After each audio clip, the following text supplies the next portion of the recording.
The Cookout 400 from Martinsville. Welcome in to another episode of Auto Bets brought to you by Better and Green.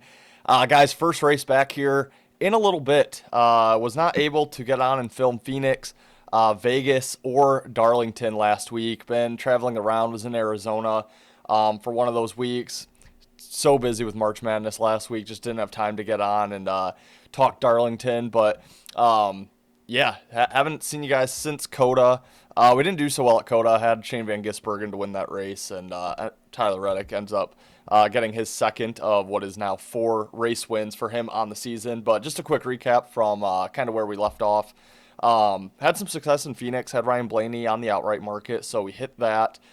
Vegas just missed with 2 outrights. I think we had Byron and Bubba or something. I'm not really sure, but I know we didn't win in Vegas. And then Darlington, we did have Tyler Reddick once again. So that was easy. We did have a pretty bad one on Chris Buescher over Austin Cindric. And Buescher was a top car really all day until he tried to get to pit road and just got completely rear-ended there by I can't even remember now who did that. But yeah, that kind of made his top speed fall off and ended up slipping, finishing below Austin Cindric, still in the top 10. And I'm kicking myself because I could have had a better price on top 10, went for the matchup. So long story short, guys, we have hit multiple outrights. We hit at the Daytona 500. We hit in Phoenix. And like I said, we just hit at Darlington last week. So that has us up 4.5 units or just over 4.5 units on the season. Some of the other smaller bets haven't been going as well, but season's still young, looking to get into Martinsville here. And then we are off next week for Easter, and I will be in South Carolina the following week. So I won't have anything out for Bristol, more than likely, unless I get it out very early, but should be back for the race at Kansas on April 19th. But, guys, let's look at the race from Martinsville here, the Cookout 400. We have Denny Hamlin sitting on the pole here. Right behind him is William Byron. And then rounding out your top 5 here, we have Josh Berry, Ty Gibbs, and Shane Van Gisbergen. Other contenders, Reddick starts 8th, Logano 9th, Elliott 10th, Bell 11th, Ryan Blaney 12th, Kyle Larson 13th. So a lot of contenders sitting right there around the 10th starting position. In this race, we really see the big dogs contend here. More so, it's not really a place where I'm looking to get down on many of the long shot drivers. Just because, a lot of the recent winners have been your top guys, Denny Hamlin, Kyle Larson, Ryan Blaney, William Byron.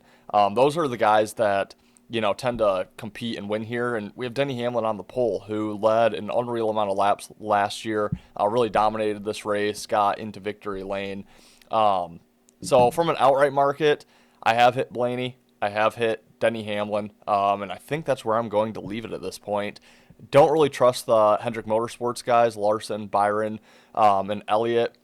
Just haven't really seen great outings from Chevy so far, and really specifically Hendrick.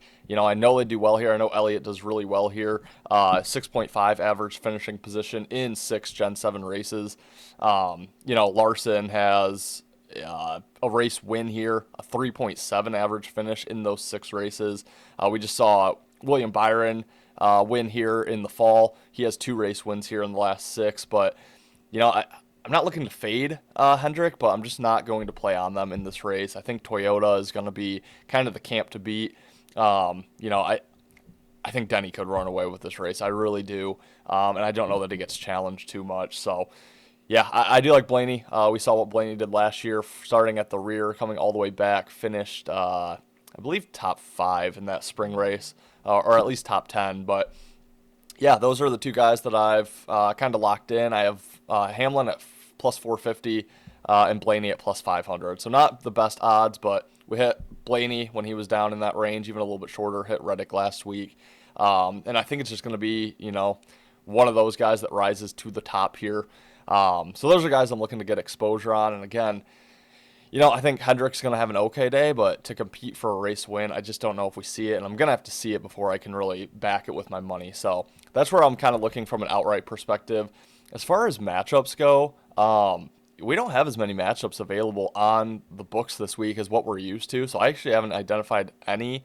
Another driver that I'm looking to get some exposure to is Bubba Wallace. The one matchup that I found with him, you can get him minus 105 head to head with Ty Gibbs. Wallace has finished top 5 here in each of the last 2 spring races. Has really looked really good this season. Starting to become, what I would say is a top driver in the sport. And Ty Gibbs, he's had a lot of speed the last few weeks, but it's still Ty Gibbs. It's a guy who's never won a race in the Cup Series. And he averages, right outside the top 10. He's 12th to 14th to 16th.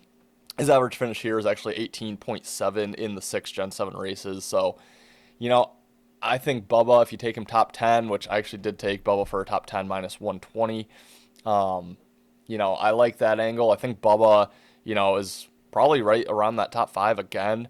And I think Gibbs is right outside the top 10. So I don't hate that matchup. Again, I opted for the top 10 with Bubba. Last week I opted for the matchup with Buescher. Lost the matchup. Top 10 would have hit. Probably going to lose the top 10, win the matchup this week.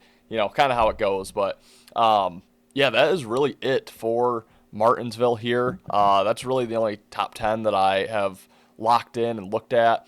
Other guys that I would just consider for a top 10 here, Tyler Reddick. I mean, you just can't, deny what he has done so far this season. You can get like even odds or even a little bit of plus money, I think 110, 115 on Tyler Reddick for a top 10.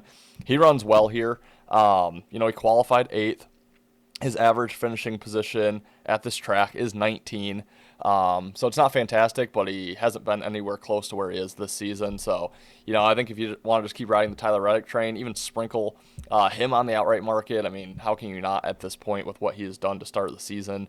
And then also Ross Chastain. He does really well here. He has a 9.8 average finishing position, 3 top 10s in the 6 races. You can get like 2-1 on Ross Chastain to finish top 10. So those are 2 guys that I'm eyeing. Have not locked those in, but yeah, guys, kind of a quick recap here. Looking to have some exposure with Denny Hamlin, Ryan Blaney, Bubba Wallace especially.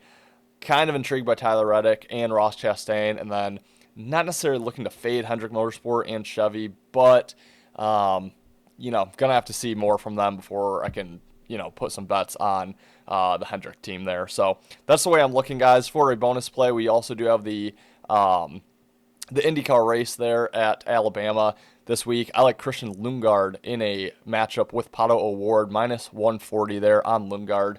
For anyone who's looking to bet the Indy race, that's available on ScoreBet. Minus 140 Lundgaard over Pato O'Ward. Pato's my guy, but I think Lundgaard has another nice race at Alabama where he finished, I believe, 2nd last year. And honestly has looked probably like the better McLaren driver in the last year and a handful of races.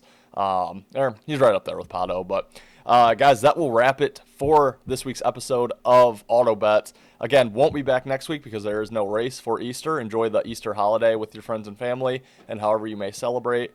Won't be here for Bristol either, as I will be in South Carolina for a bachelor party, but should be back for Kansas April 19th. Guys, thank you for watching. If you have not subscribed to our channel, consider doing so. If you did like this content, hit that like button for me. It really, really helps us. Let me know in the comments your pick to win at Martinsville. But until next time, thanks for watching again. We'll see you for another episode of Auto Bets, brought to you by Better and Green.